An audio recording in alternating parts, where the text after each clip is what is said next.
नमस्ते मित्रों, कथा निधि चैनल पर आपका बहुत बहुत स्वागत है। हमारी आज की कहानी का नाम है गहने, जिसे लिखा है मुरली मनोहर श्रीवास्तव जी ने। तो चलिए कहानी शुरू करते हैं। कहानी के बारे में अपनी राय जरूर लिखिएगा कमेंट बॉक्स में, और चैनल पर नए हो तो चैनल को सब्सक्राइब करना बिल्कुल भी ना भूलिएगा। तो चलिए कहानी शुरू करते हैं। अचानक उसके कान में आवाज गूंजी। बहुत शौक था साइंस पढ़ने का। देखते अब क्या करती है बहन जी। हा हा, यहाँ 150 बच्चों में टॉप क्या कर लिया, खुद को झांसी की रानी समझ बैठी। तभी दूसरी आवाज गूंजी, रविंदर अब 2 ही ऑप्शन है इसके पास, या तो आर्ट्स लेकर पढ़ेगी या 15 किलोमीटर धक्के खाकर रोज टाउन जाएगी साइंस पढ़ने। देखते हैं इसके बाप में कितना दम है। खुद का गुजारा तो मुश्किल से चलता है, बेटी को क्या पढ़ाएगा। इतना कहकर दोनों जोर से हंसे और एक भद्दा सा जुमला उछाल दिया उन्होंने आरती को देखकर। आरती कुछ नहीं बोली। यह कोई एक दिन की बात हो तो जवाब दे। रोज रोज के इस पचड़े में कौन पड़े। उसे पढ़ने लिखने से मतलब रहता और बेकार की बातों पर बचपन से ही ध्यान नहीं देती थी। कौन क्या कह रहा है, क्या सुन रहा है, इससे क्या फर्क पड़ता है। जब तक कोई उसे हाथ न लगाए तब तक उसे किसी से भिड़ने की जरूरत नहीं महसूस होती थी। हाँ, एक बार अगर किसी ने उसे छू दिया तो फिर वह शेरनी हो जाती थी। उसके बाद मजाल है कि कोई उसकी तरफ आंख उठाकर देख तो ले। उसे वह किस्सा याद है जब एक बार किसी एमएलए के बेटे ने उसे जबरदस्ती अपनी गाड़ी में उठाने की कोशिश की थी और उसने अपने बालों में लगी चिमटी उसकी आंख में घुसेड़ दी थी, जिसके बाद वह चीखता चिल्लाता भाग गया था और स्कूल में आकर प्रिंसिपल को धमकाने लगा था। बस यही कहा था उसने कि मैं देख लूंगा ये स्कूल कैसे चलता है। मेरे बाप के सामने क्या औकात है तुम्हारे इस डोनेशन पर चल रहे स्कूल की। सभी अनुदान बंद ना कराए तो मेरा नाम भी आशुतोष क्षेत्री नहीं। इतना सुनती आरती बोली थी, जाकर अपने बाप से कह देना कि तू लड़की को छेड़ रहा था और आज किसी ने तेरी आंख फोड़ दिए। और हाँ, अगर अपनी माँ का दूध पिया है तो सामने आकर हाथ उठाकर देख। तेरे हाथ तोड़कर इसी पेड़ पर ना टांग दे तो मेरा नाम भी आरती नहीं। एक बार बदनामी हो गई तो तेरे खानदान के 3 पीढ़ी चुनाव नहीं जीत पाएंगे। हट सामने से, कमीने। और इसके बाद किसी की हिम्मत नहीं हुई थी आंख उठाकर देखने की। किसी छोटे से कस्बे में होने वाली यह एक आम घटना है जो रीजनल न्यूज़पेपर से आगे नहीं बढ़ती। लोग कहाँ तक देखें ऐसी खबरें। हाँ, घर वालों ने इस खबर के स्थानीय पेपर में छपने के बाद आरती को बहुत समझाया था। देख बेटी, ऐसे गुंडों के मुंह नहीं लग। इनके पास और कोई काम तो है नहीं, पर तुझे तो पढ़ लिख कर माँ पिता का नाम रोशन करना है कि नहीं। बात शायद आरती की समझ में आ गई थी। उस दिन के बाद उसने कमेंट्स आदि पर ध्यान देना छोड़कर ऐसे लोगों को अपनी पढ़ाई के बल पर मात देने का फैसला कर लिया था। आज जब उसने स्कूल में टॉप किया तो वही आशुतोष उसे धमकी देने आया था, क्योंकि आज उसका नाम पेपर में बड़ी इज्जत के साथ छपा था। शाम को जब वह घर लौटी तो सुबह की बातों से उसका मन भारी था। वाकई वह आगे की पढ़ाई कैसे करेगी, यह सोच सोच कर वह परेशान थी। उसने माँ से कहा, माँ, मुझे साइंस कॉलेज में एडमिशन लेना है। सुनकर माँ चुप हो गई। माँ को पता था घर से 15 किलोमीटर दूर भेजना लड़की को आसान काम नहीं है, वह भी रोज का आना जाना। कस्बे के हालात किसी से छुपे नहीं है। आए दिन छेड़छाड़ की घटनाएं, बदनामी, और फिर जरा सा कुछ हुआ नहीं कि बात का बतंगड़ बनते भी तो देर नहीं लगती। इसके बाद मोहल्ले में सिर उठाकर जीना दूभर हो जाएगा। एक बार झूठा दाग भी लग गया तो शादी ब्याह सब मुश्किल। फिर सारी गलती लड़की की, चाहे बेचारी ने कुछ न किया हो। मगर नहीं, असली समस्या तो यह बेचारी हो जाना है। खैर, वो बोली, ठीक है बेटी, तू एडमिशन के लिए फॉर्म भर दे, उसके बाद देखते हैं कि कैसे करना है। हाँ, मैं तेरे पापा को बोल दूंगी, वो कल ही फॉर्म ले आएंगे। आरती खुश हो गई। चलो, कम से कम आगे मनचाही पढ़ाई तो कर पाएगी। उसका सपना था ट्रिपल आईटी में एडमिशन लेकर कंप्यूटर इंजीनियर बनने का।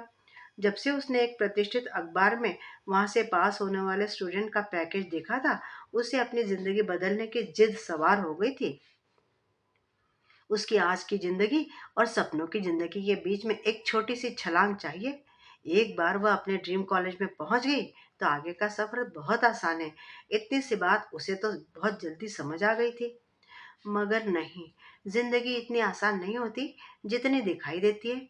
जो आसानी से पूरे हो जाते हैं वे सपने भी कोई सपने होते हैं। रात जब माँ ने आरती के पापा से कहा सुनो, कल आरती के लिए साइंस कॉलेज का फॉर्म लेते आना। उसके नंबर बहुत अच्छा है और उसे एडमिशन भी आसानी से मिल जाएगा। इतना सुनना था कि पापा के तेवर बदल गए। अभी सुबह तक जो पापा बिटिया के गुण गा रहे थे और पेपर में नाम छपने पर इतरा रहे थे, अचानक कुछ और नजर आने लगे। बोले, सुनो आरती की माँ, क्या करेगी वहां जाकर वह? यही कॉलेज में आगे पढ़ लेगी। तुम तो जानती हो, उतनी दूर रोज जाना आसान नहीं है। फिर टेम्पो की धक्का मुक्की, बदमाश लड़कों की छेड़छाड़, रोज रोज कौन झेलेगा? मगर यहाँ इस कॉलेज में साइंस नहीं है और आरती साइंस पढ़ना चाहती है। उसकी मारी री आई। अरे पढ़ाई पढ़ाई होती है, साइंस और आर्ट का क्या होता है? और हमें उसे कौन सा डॉक्टर या इंजीनियर बनाना है? 12th करे और फिर ग्रेजुएशन में एडमिशन ले ले। अच्छा लड़का देखकर शादी कर देंगे। आरती सब सुन रही थी। उसे लगा या तो वह घर छोड़कर भाग जाए या कहीं डूब मरे। आज उसे अपने पापा भी बड़े अजीब से लग रहे थे। वह सोचने लगी, यह इंसान इतना कमजोर कैसे हो सकता है? तभी माँ बोली, सुनो जी, वह साइंस पढ़ना चाहती है तो हम उस पर अपनी मर्जी कैसे थोप सकते हैं? पापा थोड़ा सख्त हुए। तुम जानती हो इसके आगे का रास्ता क्या है? वह 12वीं करेगी, फिर कोचिंग, और तब मेडिकल या इंजीनियरिंग का एंट्रेंस टेस्ट देगी। उसके बाद इंजीनियरिंग कॉलेज में एडमिशन। कोचिंग से लेकर इंजीनियरिंग तक का खर्च कम से कम 15 लाख बैठता है। कहाँ से करेंगे इतना खर्च? और फिर इतने पैसे में तो उसकी शादी की आधी तैयारी हो जाएगी। इतना ही है तो उससे आईएएस की तैयारी करने को कह दो। सिंपल ग्रेजुएशन करके सिविल सर्विसेज में चली जाए। माँ को बड़ा गुस्सा आ गया था ये सुनकर। वो बोली, खर्चे की चिंता तुम मत करो, मैं अपने गहने गिरवी रख दूंगी, तुम बस फार्म ले आना। मगर पापा इतनी जल्दी कहाँ हार मानने वाले थे। इतना सुनते ही बोले, सुनो, तुम कुछ दिन मायके चली जाओ, तुम्हारी तबीयत ठीक नहीं लग रही है। और हाँ, आरती भी कुछ दिन घूम आएगी, तब तक सब ठीक हो जाएगा। इतना सुनते ही आरती को रोना आ गया। उसे लगा अब बस सब कुछ खत्म हो गया है, क्योंकि यह पापा के तुरुप का इक्का था। इस धमकी के बाद माँ चुप हो जाती थी। नानी के घर जाने का मतलब होता माँ की घोर बेइज्जती। फिर पापा माँ को लेने ही नहीं आते थे और मामा से लेकर नानी तक, यहाँ तक कि अड़ोस पड़ोस तक माँ को ताने मारने लगते। फिर 5-6 महीने में मान मनोबल के बाद पापा बड़ी शान से विजय भाव से आते और माँ को उनकी हर बात मानते हुए वापस लौटना पड़ता था। लेकिन इस बार माँ कुछ बोली नहीं, बस इतना कहकर चुप हो गई, मैं नहीं चाहती आरती की जिंदगी मेरी तरह बर्बाद हो। तुम रहने दो, मैं देखती हूँ क्या करना है। और हाँ, मैं मायके नहीं जा रही हूँ, यही मेरा घर है, मैं यहीं रहूंगी अपनी बेटी के साथ। सुनकर पापा के अहंकार को बड़ी चोट लगी, मगर बोले कुछ नहीं। स्त्री जब अपनी मजबूती पर आ जाती है तो पुरुष सहम जाता है। वह आगे का सीन सोचकर डर गए थे। किसी तरह वह भारी रात गुजरी और सुबह हुई। पापा बिना कुछ बोले काम पर निकल गए थे और माँ नहा धोकर पूजा कर रही थी। अपने ख्यालों और मम्मी पापा की बातों में खोए हुए आरती को कब नींद आ गई, उसे पता नहीं चला था।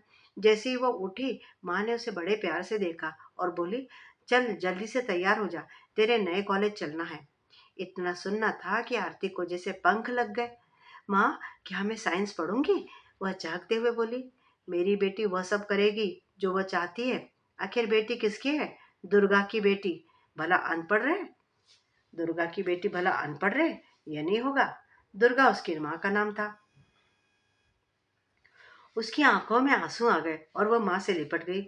शेयर ऑटो का सफर बहुत झेलू होता है, लेकिन देर सवेर इंसान को उसके गंतव्य तक पहुंचा ही देता है। माँ बेटी अपने छोटे से गांव से निकलकर कस्बे में आ गई थी। भले ही सुबह 8 बजे के निकले 11:30 पहुंचे हो। ऑटो की धक्का मुक्की और रेलम पेल से बाहर निकलते ही खुली हवा पाकर आरती का दिल झूमने लगा। वह सोचने लगी, तो अब वह यहाँ पढ़ेगी। वहां की रौनक देख उसकी खुशी का ठिकाना न रहा। खैर, कॉलेज में पहुंचते उसे एडमिशन मिलने में दिक्कत नहीं हुई। उसके नंबर और पेपर में नाम देखकर कॉलेज के प्रिंसिपल बहुत खुश हुए और उन्होंने दुर्गा जी को विश्वास दिला दिया, आप आरती की चिंता न करें। जैसे इस बच्ची ने अपने स्कूल का नाम रोशन किया है, वैसे यह हमारे कॉलेज का नाम भी रोशन करेगी। हाँ, आप बस इतना ध्यान रखिए कि इसकी अटेंडेंस कम ना हो, यह क्लास में रेगुलर रहे। ज़्यादातर दूर से आने वाले बच्चे एडमिशन तो ले लेते हैं, लेकिन रेगुलर नहीं रह पाते।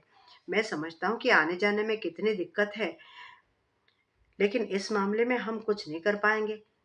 अच्छे नंबर आने के कारण उसे कुछ प्रतिशत फीस माफी भी मिल गई थी। इसके बाद माँ बेटी खुशी खुशी घर लौटी। मगर आगे के सवाल मुंह बाएं खड़े थे। रोज अगर इस तरह शेयर ऑटो से जाना पड़ा तो हो चुकी पढ़ाई।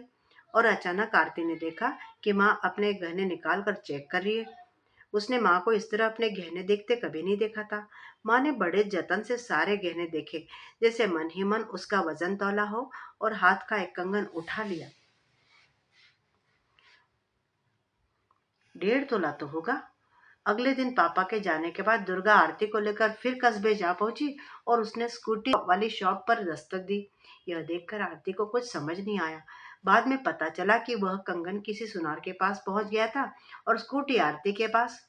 पढ़ते समय बच्चों को अपना लक्ष्य दिखाई देता है। हाँ, आरती मन ही मन माँ के प्रति कृतज्ञता से भरती जा रही थी। ऐसे ही एक रात उसने माँ से पूछा, माँ, तुमने मेरी स्कूटी के लिए कंगन बेच दिए? और माँ आंसू पोंछते हुए बोली, विद्या से बढ़कर कोई धन नहीं है। अभी मेरे पास 12 तोले के गहने और पड़े हैं। उससे तेरी इंजीनियरिंग हो जाएगी और जैसी तेरी सर्विस लगी ये गहने फिर से बन जाएंगे। मैं नहीं चाहती कि मेरी बेटी मेरी तरह संघर्ष करे। उस दिन माँ ने आरती को बताया था कि किस तरह 10वीं के बाद नाना जी ने उसकी पढ़ाई ये कहकर छुड़ा दी थी कि दुर्गा अब आगे नहीं पढ़ेगी, क्योंकि यहाँ कोई स्कूल है नहीं और दूर जाने में खतरा है। कहीं कुछ ऊंच नीच हो गया तो इसकी छोटी बहनों का क्या होगा। इसके बाद बस 17 साढ़े 17 साल में उसकी शादी हो गई थी। इतना कहते कहते दुर्गा आरती की माँ की आंखों में आंसू आ गए थे। यह स्कूटी तेरी हमसफर है। अब तू समय से कॉलेज जा सकेगी और अपनी जिंदगी की उड़ान भर सकेगी। आरती ने भी माँ के दर्द को समझा था और पूरे लगन से पढ़ाई में जुट गई। वह स्कूटी तो जैसे उसकी लाइफ लाइन बन गई थी। और हाँ, अब यह बहनजी वाली आरती नहीं थी।